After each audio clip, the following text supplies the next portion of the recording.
अस्सलामुअलैकुम, नमस्ते, सत श्री अकाल। उम्मीद करता हूँ ठीक होंगे, खुश होंगे। दोस्तों जहाँ रहें खुश रहें, माँ बाप का ख्याल करें क्योंकि माँ बाप है तो सभी कुछ है। दोस्तों आज आप मुझे अकेला देख रहे हैं तो ज़िंदगी में नए नए एक्सपेरिमेंट करते रहना चाहिए। देखते हैं कौन लॉन्ग टर्म के लिए साथ जुड़ता है और कौन रहता है कौन नहीं रहता। तो आज अकेले ही बर्दाश्त कर लें। दोस्तों वीडियो का टाइटल है Pak media shocked as Indian budget show growth of India. तो देखते हैं इस वीडियो में क्या है जिसे नीति आयोग की ओर से जारी किया गया।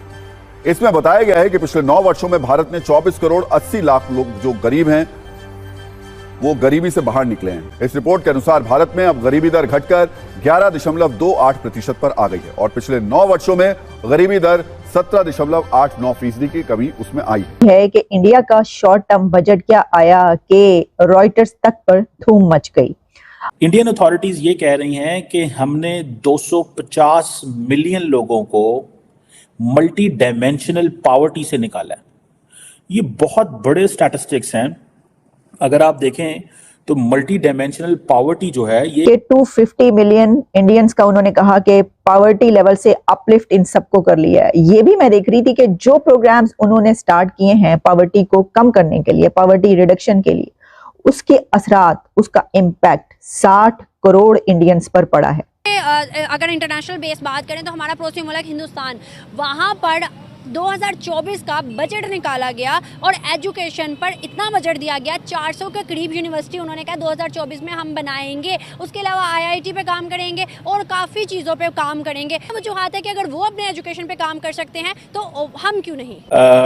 और वो कह रहे हैं कि हम जो थर्ड लार्जेस्ट इकोनॉमी दुनिया में बनेंगे और हमारी जो 5 ट्रिलियन डॉलर की इकोनॉमी कुछ ही सालों में हो जानी है और 2047 तक वो कह रहे हैं हमने डेवलप्ड इकोनॉमी हो जाना है। This was a report that was published by the Indian ministry of finance ministry की वजह से, जिसका टाइटल था the Indian economy a review. Reuters इस वक्त इसको ऐसे रिपोर्ट कर रहा है कि highlights of India's short term budget, India plans to spend 134 billion dollars on infrastructure.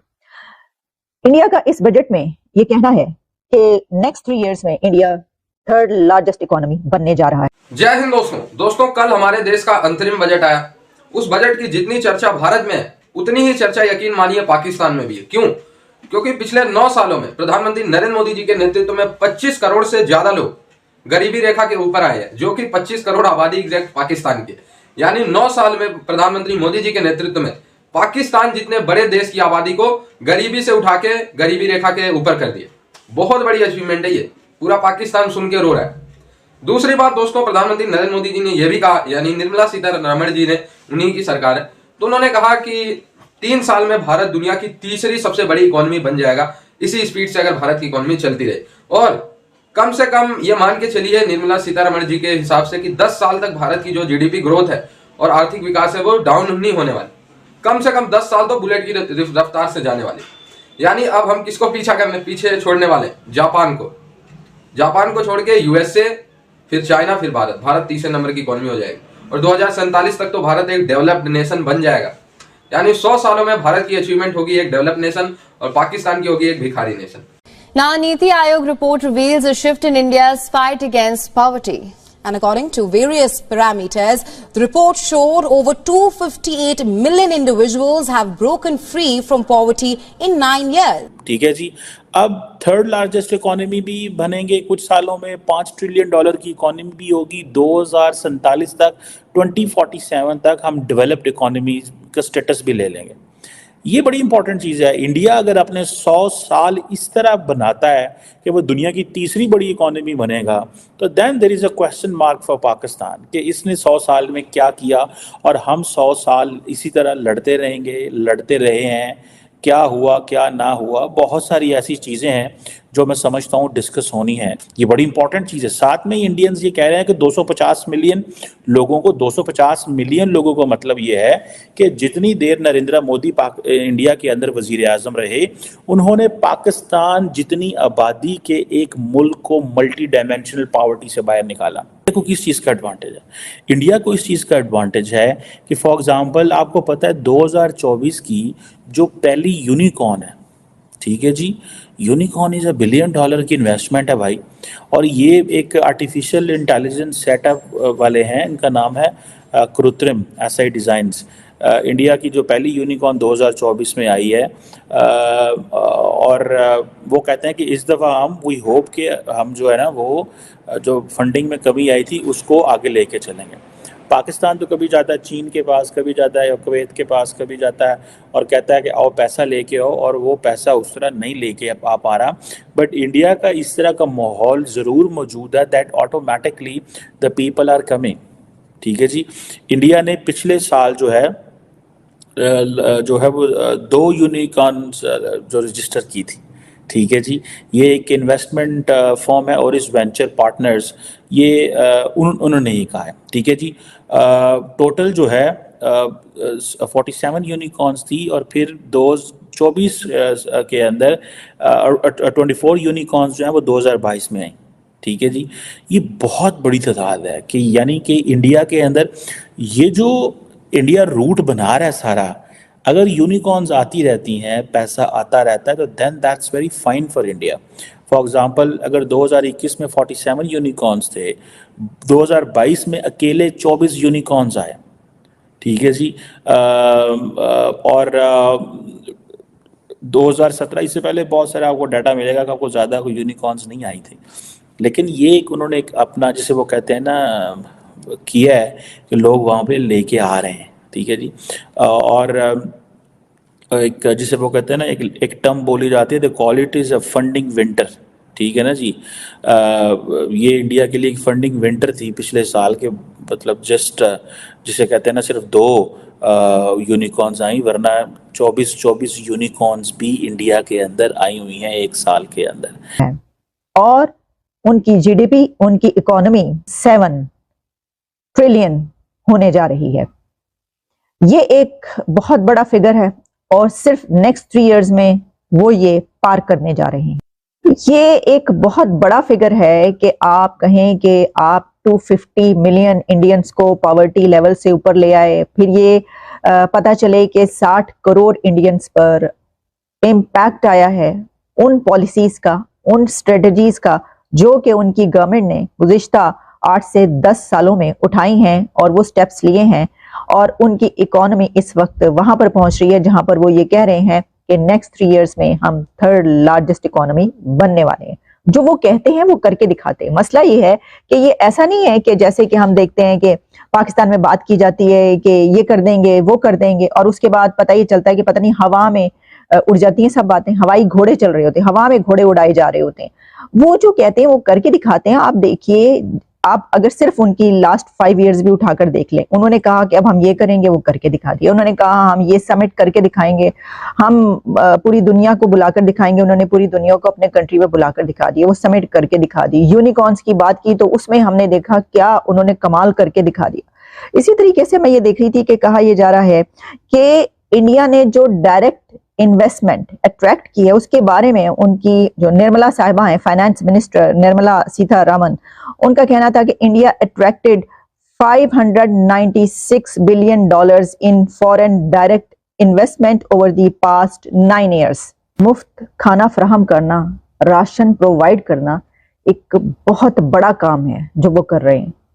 तो देखिए कि एक दुनिया की सबसे बड़ी आबादी वाला मुल्क, जिसको कहते हैं कि बहुत ज्यादा डिफिकल्टीज दरपेश होती हैं आपको जब आपकी पॉपुलेशन ज्यादा होती है, लेकिन उन्होंने इसका उलट करके दिखा दिया। और ये प्रोग्राम्स जब हम बात करते हैं पाकिस्तान की, तो उस वक्त आपको पता है कि इस वक्त क्या सूरत हाल चल रही है। सस्ते आटे के लिए लाइनें लगी हुई हैं। गिलगित बल्तिस्तान में सस्ता आटा गिलगित बल्तिस्तान का नारा बन चुका है, और इसके अलावा जो गरीब है वो कैसे पिस रहा है। और इसमें कितने करोड़ नौकरियां मिलनी थी, कितने करोड़ घर बनाए जाने थे, वो सब हवाई बातें हैं। लेकिन हम ये देख रहे हैं कि वो बता रहे हैं sanction 43 crore loans for Indian youth. अब इससे आप अंदाजा कीजिए कि उनकी सारी। तो दोस्तों, मैं आज आप लोगों से एक ईमानदारी के साथ क्वेश्चन पूछूंगा कि आप लोगों ने आर्थिक विकास जो पिछले 9-10 सालों में देखा है, क्या पास्ट में उससे ज्यादा आप लोगों ने देखा था? मेरी तो इतनी एज नहीं है कि मैं पास्ट का ज्यादा जान सकूं, लेकिन 9 सालों में जो आंकड़े बताते हैं हिस्टोरिकली, वो मतलब एक साल में बहुत ज्यादा उछाल आई है भारत की जीडीपी में। दुनिया का 7वां बड़ा देश होने के बावजूद भी, जनसंख्या के हिसाब से भारत दूसरा तीसरा बड़ा देश होने के बावजूद भी हमारी इकोनॉमी कहाँ होती थी? 20वें नंबर पे, 17वें नंबर पे, यहाँ सब पे होती थी। छोटे छोटे देशों से हम पीछे होते थे, इंडोनेशिया, इन सब, मलेशिया, यहाँ सबसे हम पीछे होते थे, जिनकी आबादी शायद हमारे एक राज्य की आधी बराबर भी ना हो, उनसे हम पीछे हुआ करते थे। आज हम गर्व के साथ ये तो कह सकते हैं, हाँ भाई हम दुनिया की सबसे बड़ी इकोनॉमी है, दुनिया की सबसे बड़ी पॉपुलेशन है, लेकिन हाँ हम उसी के साथ दुनिया की तीसरी बड़ी इकोनॉमी भी। हमारा स्टॉक मार्केट हांगकांग को पीछे छोड़ के तीसरे नंबर पे आ गया। ये हम प्राउडली कह तो सकते हैं। हम कह सकते हैं हमारे देश में तीसरे सबसे ज्यादा यूनिकॉर्न्स है, हमारे देश में सबसे ज्यादा स्टार्टअप्स हैं, हमारे देश में बहुत सारी इंफ्रास्ट्रक्चर है। हम बोल तो सकते हैं प्राउडली। ये वाली बात होती है ना, जब कि आबादी में तो नंबर 1 पे है, इकोनॉमी में 20वें पे है, 17वें पे है, 12वें पे है, तो फिर बड़ा बेकार लगता है कि सिर्फ और सिर्फ आबादी ही बढ़ाए जा रहे हैं। ठीक है, गरीबी बढ़ती जा रही है। अब आंकड़े आ रहे हैं कि गरीबी घटती जा रही है, इकोनॉमी बढ़ रही है, एजुकेशन विकास कर रहा है, तो अच्छा लगता है सुनने में। लगता है कि हाँ भाई हम भारत के ही लोग हैं। ठीक है, नहीं तो सच में बाहर से अगर कोई देखे कि भाई इनकी जनसंख्या बढ़े जा रही है, पढ़ लिख है नहीं रहे, इकोनॉमी इनकी डूबती जा रही है जैसे पाकिस्तान को, तो सारे लोग, दुख के साथ कह रहा हूँ, वही वाली बात हम पे भी होती जो पाकिस्तान पे आए। लेकिन मैं प्राउडली कह सकता हूँ कि नरेंद्र मोदी जी के नेतृत्व में जो विकास भारत को मिला है वो हमारे गर्व के लिए भी बहुत ज्यादा जरूरी था। आई होप ये वीडियो आपको अच्छा लगा हो। जी जनाब, इसमें कोई शक नहीं कि इन 9-10 सालों में बहुत ज़्यादा ग्रोथ हुई है, बहुत ज़्यादा डेवलपमेंट हुई है। अच्छा, यूनिकॉर्न वाले मामले में जो भाई बात कर रहे थे, सज्जाद भाई नाम है शायद, चीमा साहब, मैं समझ रहा हूँ कि मैंने जहाँ तक सुना है किसी वीडियो में, प्रशांत दमन जी की पिछले साल वीडियो में, कि 100 से ज़्यादा यूनिकॉर्न हो चुके हैं इंडिया में। 100 से ज़्यादा यूनिकॉर्न, 110, 112 की कोई कहानी चल रही थी। कमेंट्स के ज़रिए से ज़रूर बताएं कि कहीं मैं गलत हूँ या मेरी मतलब मुझे याद नहीं आ रहा सही से, क्योंकि 100 यूनिकॉर्न हो चुके थे पिछले साल, तो अब मज़ीद हो गए होंगे।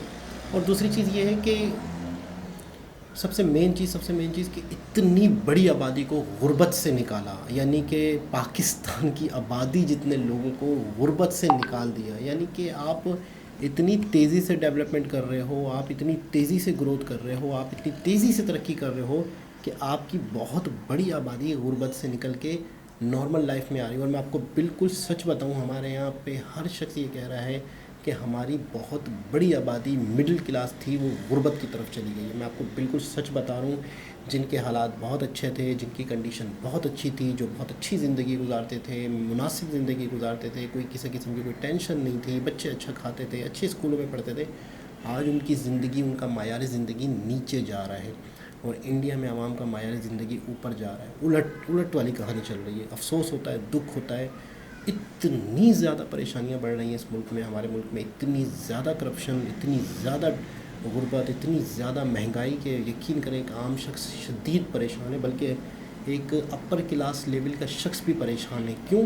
मैं अक्सर कहता हूँ लोगों को, लोग समझते हैं कि यार जिनके पास पैसा है उन्हें क्या परेशानी, उन्हें क्या टेंशन। तो मैं अक्सर लोगों को समझाता हूँ कि जिनके पास पैसा है या जिनकी अच्छी ज़िंदगी गुजर रही थी, उन लोगों के साथ ये मसले मसाइल हैं कि उनके ख़र्चे भी वैसे ही थे, उनके निज़ाम ज़िंदगी भी वैसा ही था, उन्होंने अपनी ज़िंदगी को उसी तरह एडजस्ट कर लिया था, गाड़ी ले ली थी, नौकर वगैरह रख लिए थे, बहुत सारी चीज़ें उन्होंने फैला ली थी, तो उनके एक्सपेंस भी उनकी इनकम के हिसाब से हैं, तो वो भी परेशान है। क्योंकि उनकी इनकम में फ़र्क पड़ेगा तो जाहिर सी बात है जो उन्होंने अपनी ज़िंदगी का लाइफ स्टाइल बना लिया था उसमें भी फ़र्क पड़ रहा है। तो बड़ी खुशी की बात है कि बहुत ज़बरदस्त किस्म की डेवलपमेंट और 2047 तक डेवलप कंट्री 5 ट्रिलियन की इकनॉमी होने वाली है, 5 ट्रिलियन की जीडीपी होने वाली है। तो जापान पीछे, दुनिया की दूसरी तीसरी सबसे बड़ी इकनॉमी इंडिया होने वाला है। तो बहुत बड़े गर्व की बात, बहुत बड़ी खुशी की बात। ये सारी चीज़ें पॉसिबल होती है पॉलिसियों के बाद। पॉलिसीज़ होती हैं, निज़ाम चलाना पड़ता है, आपको लेके चलना पड़ता है सिस्टम को, फिर उन चीज़ों को ना सिर्फ आपके प्रोजेक्ट स्टार्ट होते हैं बल्कि उनको कंप्लीट भी करना होता है। हमारे यहाँ बहुत ज़्यादा परेशानियाँ इस वक्त चल रही हैं, इलेक्शन का दौरा है, 2-4 दिनों के बाद ही इलेक्शन है, कुछ दिनों के बाद, तो बहुत ही ज़्यादा गहमा गहमी है, बहुत ही ज़्यादा लड़ाई झगड़े हैं, बहुत ही ज़्यादा गड़बड़ें चल रही है। सारी सिचुएशन आप लोगों को भी नज़र आ रही होगी। दोबारा किसी और वीडियो के साथ आपसे मुलाकात होगी, जब तक के लिए अल्लाह हाफ़िज़।